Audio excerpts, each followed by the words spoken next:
Hey everyone and welcome back to another video. Today I'm going to show you how you can change your bitmoji gender on Snapchat. It's pretty easy. I'm going to show you how you can do it.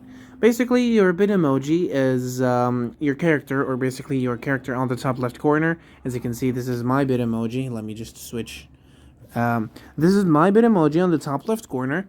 And as you can see, I have it as a male. Now, if you chose a different bitmoji, basically you chose to have a female, or you wanted to change it from a female to a male, or vice versa, I'm going to show you how you can do it. So first of all, you're going to click on settings, and from settings, you're going to click on bitmoji. From bitmoji, as you can see, you're going to click on edit my bitmoji, and you're not going to find any setting that can change your gender, but you can change your appearance. Now, we don't want that. We want to change the gender. Now, unfortunately, there's only one way, and this one way is really time-consuming, but I like there's no other way. What you're going to do is that you're going to unlink your bitmoji. Again, you're going to remove it, and then after that, you're going to click on create on your avatar, and then you can choose the gender.